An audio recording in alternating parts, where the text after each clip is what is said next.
Hello, everyone. My name is Dominic Meyer, aka Zero Apostle Forever, and I'm here with my friend Devin Segura. Say hi, Devin. What's up? And basically, what we'll be doing with this video is we're going to be having a free-form conversation similar to that of what you would hear in a podcast, but just in video form because we have absolutely no idea how to start a podcast. Yeah, pretty much. Pretty much, yeah. That's the gist of it.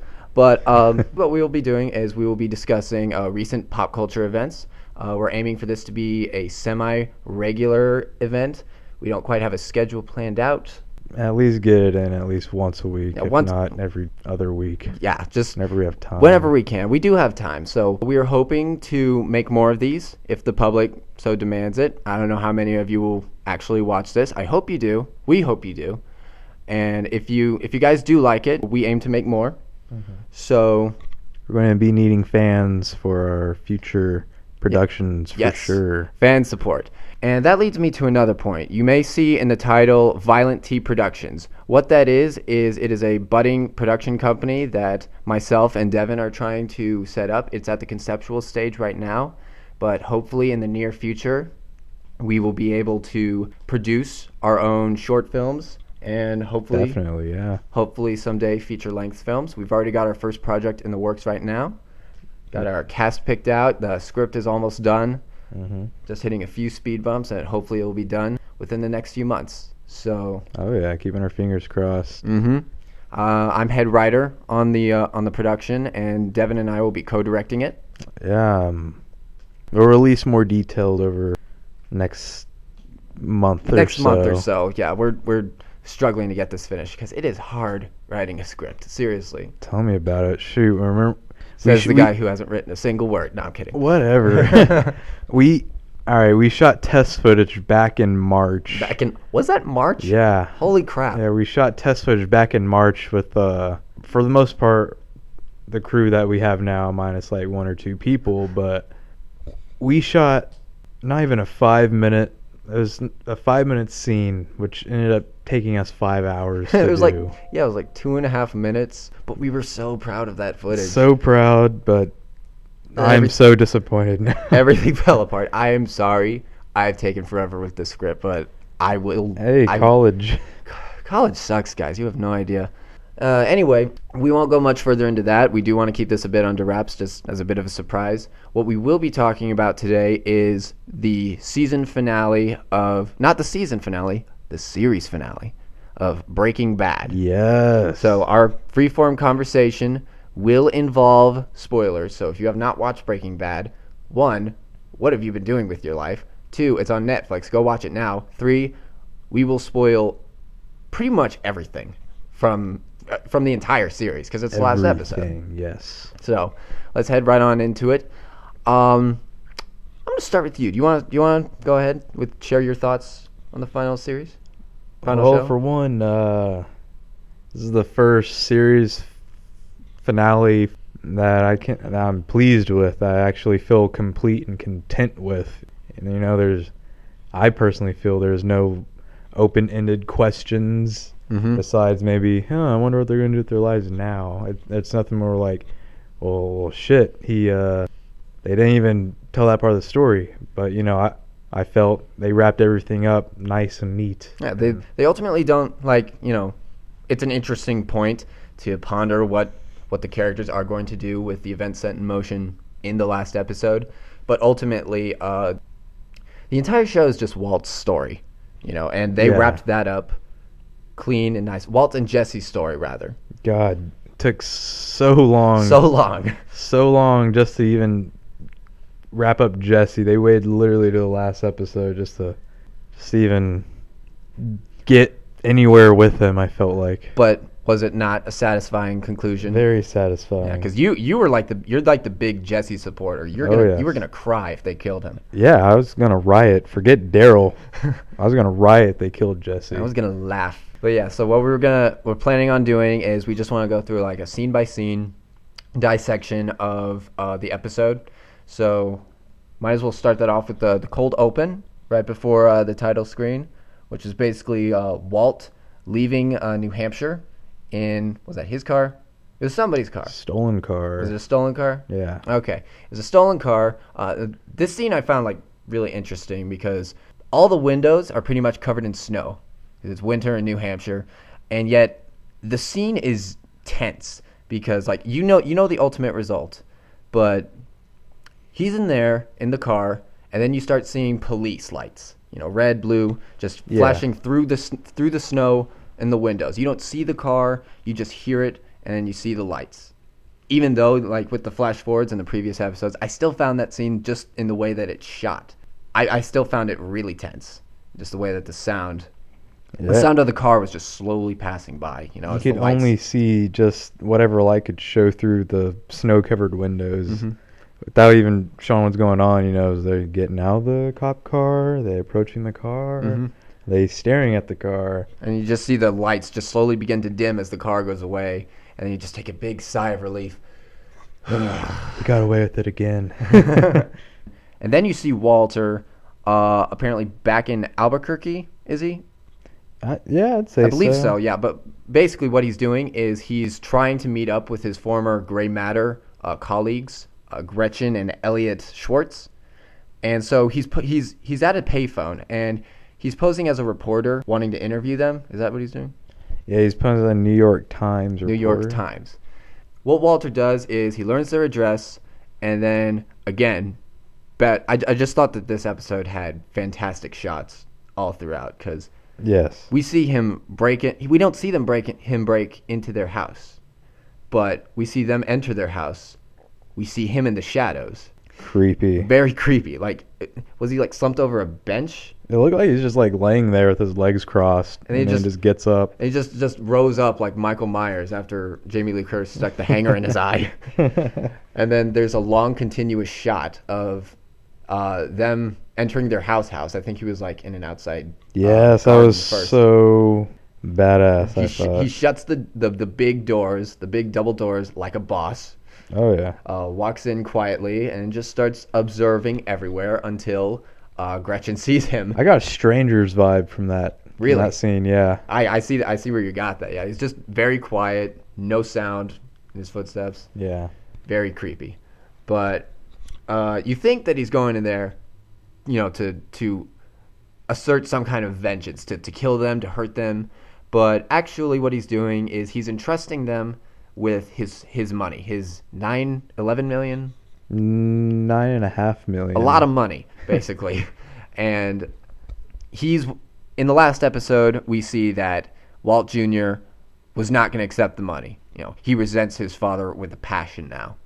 So he has to find alternative means to get this money to his family. And he does that through Gretchen and Elliot, who he meets on reasonable terms at first. They're all, it's a very peaceful, very reasonable conversation until he points at the window. Yeah. And then the red lights show up on Gretchen and Elliot. And, that was awesome. Beforehand, it was a badass scene regardless how it ended up turning out.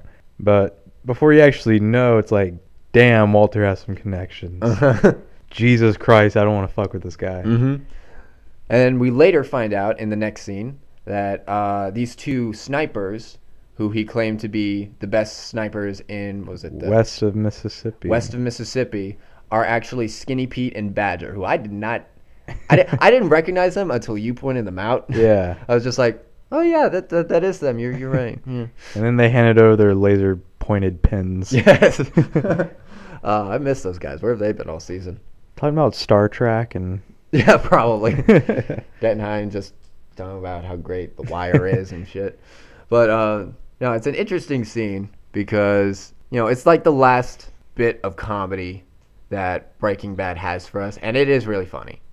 Yeah, I thought so. Because Breaking Bad has always had an unprecedented skill of just blending such dark material with a lot of, not necessarily broad comedy, but very smart comedy. Yeah. It's a tonal shift that many have tried, few have mastered. I think that Breaking Bad has mastered the comedy drama angle. Oh yeah, just perfectly. Melds together perfectly. Mm-hmm. The next scene that we see Walter White in is Lydia and Todd are meeting up at the diner that they usually meet up at. I forget if it had a name. Doesn't matter. But it's funny because the entire time Walt has just been sitting there waiting for them to show up. And then they do. And then he just barges right over into their conversation. Just pulls up a chair. He's like, "All right, guys, here's what we're doing. Hear me out." just very espionage. Walter White we see today. Just very casual. Just like, let me through. Okay, let's be subtle. You know, I say we vote for him to be Sam Fisher Ooh, in the Splinter Cell movie. that's actually That never happened. that never happened. What? Yeah, there's talks about a Splinter Cell movie years ago. I think they're still making one. I think Michael Bay was still making one. Really? Michael Bay was making. I think it was either a video game movie based off a first-person shooter or Splinter It Cell. is Ghost Recon. Oh, I get those two confused. Don't. All right, Internet, I'm sorry. I apologize right now. I did not. Back on topic, though. Walter White was very Splinter Cell, Sam Fisher-like. I have a question, Just though. badass. Yeah. When Lydia sort of agreed to, do business with Walt right there, but then she dismissed him. Did you actually think for a second that she was going to have any affiliation with Walt beyond that? I don't know. We can see Todd wasn't having any of it, but Todd is a... We'll get to Todd in a minute. Lydia, I just want to get this off my chest. I've never liked her since she was introduced. She just always seemed like a scared little timid puppy. timid can be done very well with Todd is very timid. Yeah. He's very polite. Right. He's also very threatening in how timid he is. Yeah. She just seemed like a scared shitless... I don't even know the right word. I just know I don't like her. With the tail in between her legs. Yeah. Pretty much. The entire show. Yeah. Her character doesn't necessarily grow, but... Well, no, she doesn't. Yeah. But... I do have to say, I think she pretty much just agreed to go along in her mind just to get rid of, he's obviously crazy. I'm going to just agree with him and just to get him away. Mm-hmm. Make him seem like I agreed with him. But nope. Spoiler alert, even though we already gave you some. That was just a niche for Walter White to poison her. Pretty much, yes. And it was predicted by Bill Hader a few Talking Bads ago. Yeah. And it pretty much unfolded like that. I don't think. Okay, did we ever really find out exactly what he did to get that in there? No, I just think before when he was waiting on them to meet up for lunch when he was in the diner, probably made a deal with the waitress or whoever. The ricin looks very similar to the stuff inside of a tea bag. Right. He ate, knowing that Lydia likes her tea and whatnot, either switched it out last minute, put it in the tea bag, or he did whatever he did, goes over there. Yeah. Gets an idea of what is going on currently with the meth business since he's been gone. Right. Just enough time to poison her, slip it in the drink, and moving on to the next scene. Okay. Yeah, it's not explicitly told, but we basically get the message. Next scene puzzled both of us. He's out in the desert making some very weird contraption. Yeah. And we don't know what it is until later in the episode. But basically all we see is like this the mechanics of this machine and a sniper gun. Was it a sniper gun? No, it wasn't. No, it was... I thought I saw a sniper. It was like mounted. No, it was... I don't know what kind of gun it was. M60? Is that a gun? Sure. I don't know guns. My gun terminology is not very strong. I never really either. played that much Call of Duty. All right. It was a light machine gun, I'll put it that way. Wasn't that light at the finale. But the next scene is probably my favorite scene of the episode, which is when... let me start with this. Marie calls Skylar, basically telling her Walt is in town. That was the last time I actually saw Marie. Yeah, Marie. I was expecting Marie to do more. Yeah. Like I thought they would do something interesting with her kleptomania, but never went anywhere. Not anywhere. But basically through trick photography, we zoom in and we see that Walt has been observing the entire phone call the entire time. Yeah. It's a very cool shot. Very cool. God, he really is Sam Fisher, or better yet, Batman. I mean, he snuck in while she was in witness protection. Bruce Wayne. Batman. Hey, Bryan Cranston is Batman. Bryan Cranston is Batman. That we can all agree on. Yes. But I think that this was a very important scene, not just for this episode, but for the entire series, because Walt ultimately does redeem himself. Yeah. Because he does two things. One, he gives Skylar the coordinates to where the bodies of Hank and Gomez were buried out in the desert. And two, he admits that this entire ordeal was not for his family. It was to feed his own pride. Right. And I think that is one of the most human moments we've seen from Walter White in a long time. Finally telling the truth. Finally telling the truth. Yeah, it was a very, very touching moment because we're back on track with this character after seeing him do horrible things. And I think it's made all the more heartbreaking that he now has to separate from his family because of these things. Permanently. He has to say goodbye to Holly, even though she's not conscious enough to see him. He has to observe Walt Jr. from afar in a very, very mundane moment in Walt Jr.'s life, but very meaningful in Walter's. Yeah. So yeah, that was the peak. Well, that was one of the peaks of this episode. Still reaching the peak. Yes. The final few scenes of this episode were just pure awesome. Yes, God. I was literally out of the couch just, yes, finally. I like to call it Walter White's last fuck you. Yes. Very much. Basically what happens is Walter White returns to the neo-Nazis and tries to strike the same bargain that he did with Todd and Lydia back at the diner. Bargain, put that in quotation marks. More or less, yes. But what ultimately happens is that right off the bat, Uncle Jack is not feeling it. He doesn't want to do business with Walt. They take him off to the back to kill him, but then Walt accuses Uncle Jack of collaborating with Jesse. Yeah. And that pisses Uncle Jack off. So what Uncle Jack does is he goes to fetch Jesse while Walter sneakily reaches for his keys and brings Jesse in. Walt tackles Jesse. Okay. Walt tackles Jesse.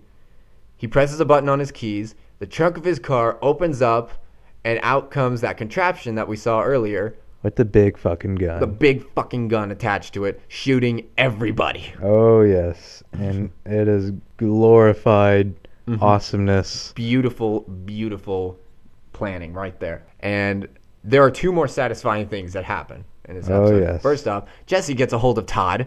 Finally. That Meth fucking Damon asshole. is dead. Meth Damon is dead. The second one is Walter White has Uncle Jack at gunpoint. And in his last breaths, Uncle Jack tells him, I know where your money is. I can show you where your money is. And Walter White just shoots him in the face. Yeah, he's like, if you kill me, you won't find. And then that's when he pulls the trigger and blood gets all over the camera. All over the lens. Just a badass, beautiful shot. And then Walt's standing there with the dead body, turns to Jesse, drops the gun, kicks it or slides it right over to Jesse. Yeah, slides it to Jesse. Jesse picks it up. And then Walt says to Jesse, he says, do it. Yeah. Basically, do it. We're paraphrasing. But I know you want to do it. Points the gun at Walter, clearly wanting to, but then he notices Walter's bullet wound, which he essentially got by covering Jesse. Yeah. And it's a fatal wound. Yeah, it's a stomach shot pretty much. And so what Jesse does is he lowers the gun, drops it, and says, do it yourself. Yeah. And then bails. Goes up to the car. You hear Todd, a.k.a. Meth Damon's phone ringing, which is a creepy Lydia. With a creepy Lydia ringtone. That guy just has impeccable taste in ringtones. Picks it up, and Lydia's on the other end, looking horrible. Yeah, she's just laying in her hotel bed, no makeup on. It's like they just caught her off. She got all her makeup off to go to bed. When actually, she's dying from the ricin. Yes, nice and slow. But she says, is he what did she say? Is he gone? Is he gone? Yeah, is he gone? And then he's like, yeah, he's gone. Everybody's gone. Wait, who is this? Walter White. And you're infected with ricin. Bye-bye. Yeah, pretty much. And then so long to Lydia, so long to Todd, Uncle Jack. So long to Jesse. Who drives off in a fit of happiness. Yeah, drives off onto the set of Need for Speed. Yeah, pretty much. So then the final scene arrives with Walt returning back to the lab, his home, just reflecting on everything that he's done. Yeah. And pretty much dying in peace.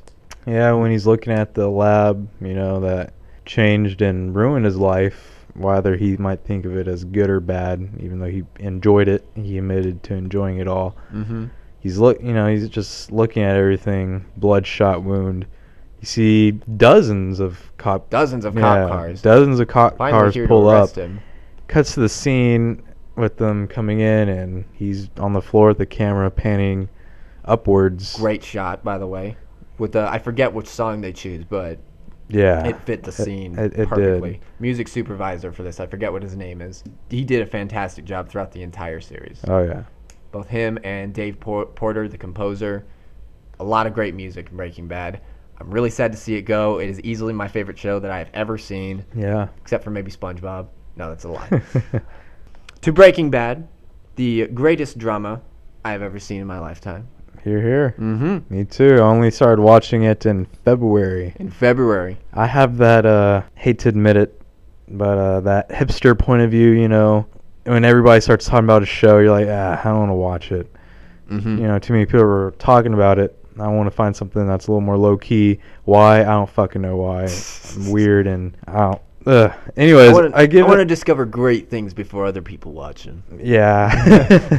No, but it was back in February. I was just laying in bed. I think I was like sick. Turned on the Netflix, and I was like, I'm gonna give this show a shot. I actually was either thinking of this or Sons of Anarchy. One of my other friends watches it. He won't shut the hell up about it. I haven't got to it yet, but I saw Breaking Bad, and I was like, man, this dude's in his underwear. Let's see where this goes. That was a selling point for you. You saw a dude in his underwear with a gun. Why not? Yeah. Watched it and literally finished 4 seasons in 2 weeks. Mm-hmm. And a shitload of Twizzlers. The ultimate in Breaking Bad enjoyment. Yes, it was a great show. Before my Breaking Bad, my main show was Dexter. I haven't seen it in the last 4 seasons. I haven't heard that it ended. It didn't end so good, but I didn't even know that was ending until people said it ended. Yeah, it ended last Sunday, I believe. The very last, the series finale, series final. I've always loved Dexter, so I'll go out and watch it. And yeah, I still need to watch Dexter myself. I've only seen the first season back when it was on Netflix, which is a long ass time ago. Yeah, it gets really good.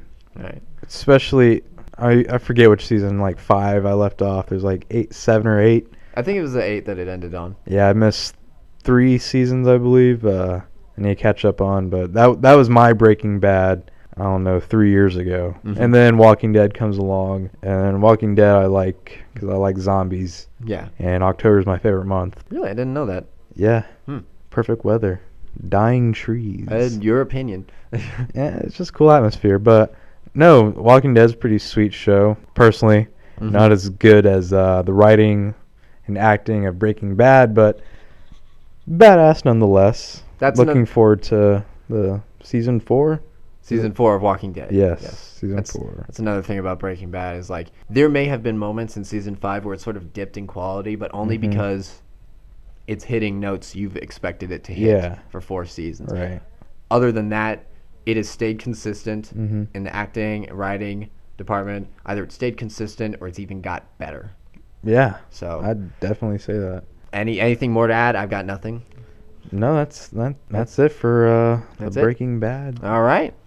I just figured while it was appropriate with Breaking Bad ending and all that we also discussed this Need for Speed trailer that showed up online Wednesday. They took everything from me.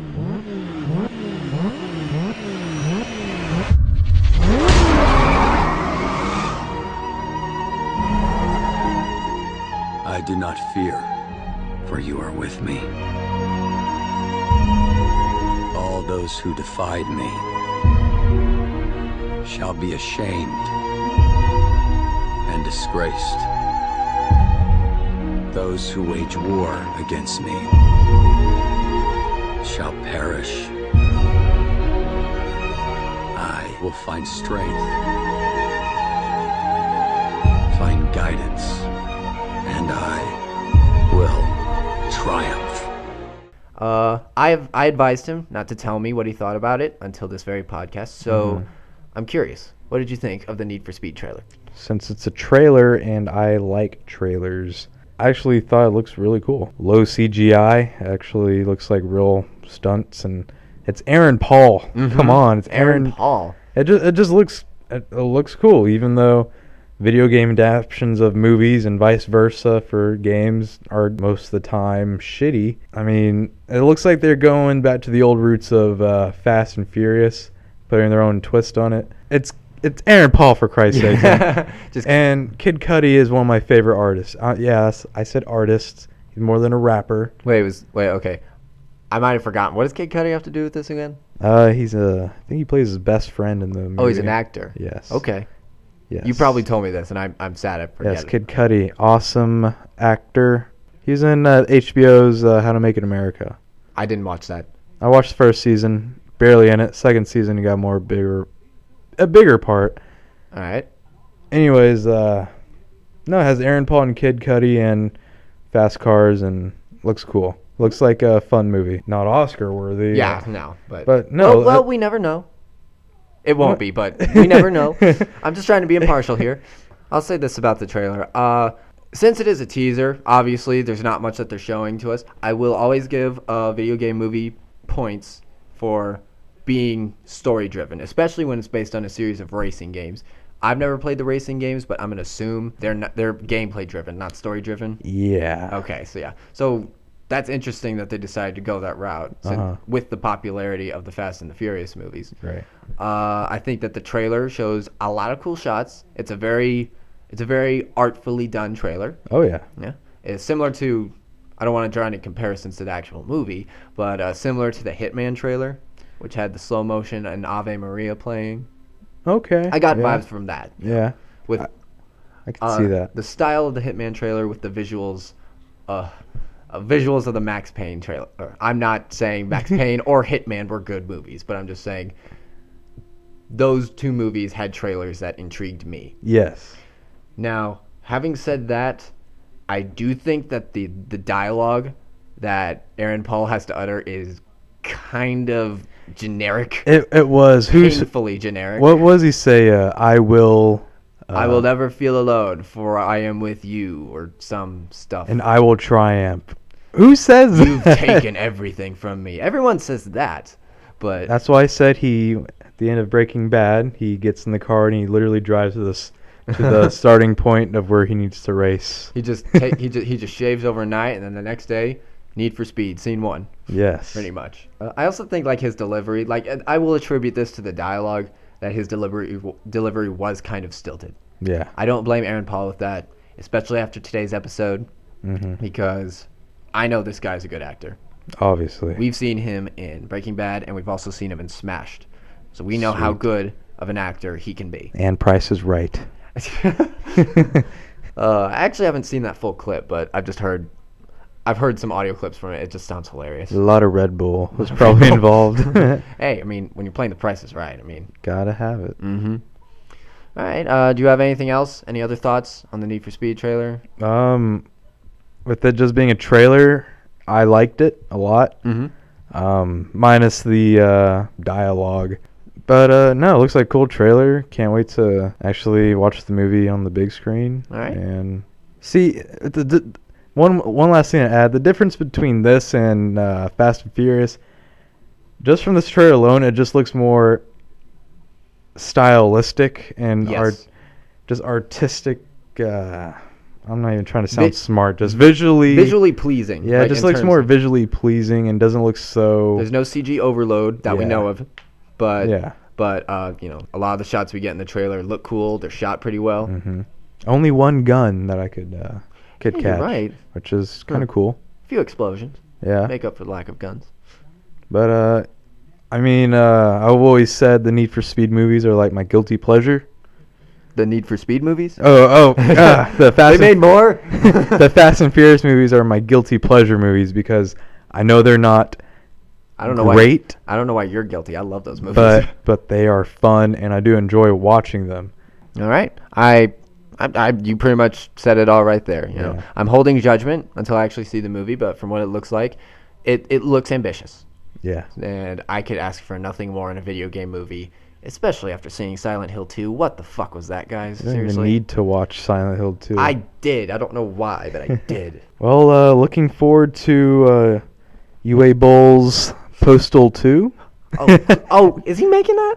He wants to. He make wants. it. Oh, He wants a Does this- Kickstarter. He wants our money. He wants our money. No. In all serious though, he made one good movie, Rampage, and I'll defend that movie to this day. That you how do you say his full name? Uwe Boll. Uwe Boll has made a good movie, I think we a should. decent movie, and it's Rampage, and you should watch it. I think we should clarify though that this movie Rampage is not actually based on the video game Rampage. No, it's not. Where it's more- monsters beating up on buildings. Yes. It's just like a it's like Postal, but just revenge. I guess I haven't seen it. Rampage.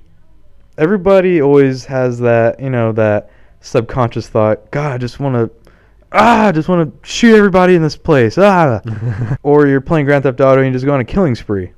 This is taking that into, what if you actually did go through with that thought. And it's actually really good. A lot of improv. You can obviously tell a lot of the dialogue is improv, but it is a decent movie. It's watchable. The camera work reminds me, if you're a fan, I'm not really a fan of it, but it worked for this movie, of Shaky cam? yeah, shaky cam of the dude who's making Captain Phillips. Oh, Paul Greengrass. Yes, Paul it's the Greengrass. same. That shot just like that. But give this one movie a shot Mm-hmm. from Uwe Boll. Uwe Boll. Uwe Boll. Uwe. I was always saying Uwe Boll. Uwe, whatever. At least that's how I've heard He it made one good pronounced. movie. Just give it a shot. You don't even. I think it's on Netflix. But Devin, I think you're forgetting the masterpiece that was Blood Rain. No. No. You don't even have to pay for it unless you're.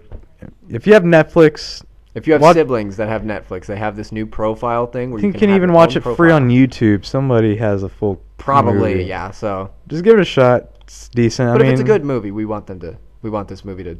Yeah. I don't even know why we're even talking about it. I don't know. Hey, it's a stream of consciousness. Yeah. So Anyways, Breaking Bad's finale, badass. badass. If you haven't watched the series, you owe it to yourself. I'm sorry, I interrupted. No. Okay. Finish. Yeah, you owe it to yourself to watch Breaking Bad. Looking forward to Need for Speed. Mm-hmm. Looking forward to more Bryan Cranston's work. Better Call Saul. And Better Call Saul. Mm-hmm. And that watch Rampage. Watch Rampage. Yeah. Even just give it a shot. We don't quite know how to end these yet, but we'll work on that. So, yeah, I think that pretty much wraps it up. That for wraps now. it up for today. All right. Hopefully we'll get to do more of these. If you guys like it, then go ahead and like the video. Please comment and spread the word if you do like it. Yes, we should have our own YouTube channel under a different name, hopefully. Relatively soon. Something along the lines of like Violent T Productions. Yes, we'll figure it out and Yeah. we'll make a video. Yeah, we'll make a linking video. you to it. So until next time, if there be a next time, which we're hoping there is, Hoping. we will see you later. All right, I'm Devin. I'm Dom. See you next time. See ya.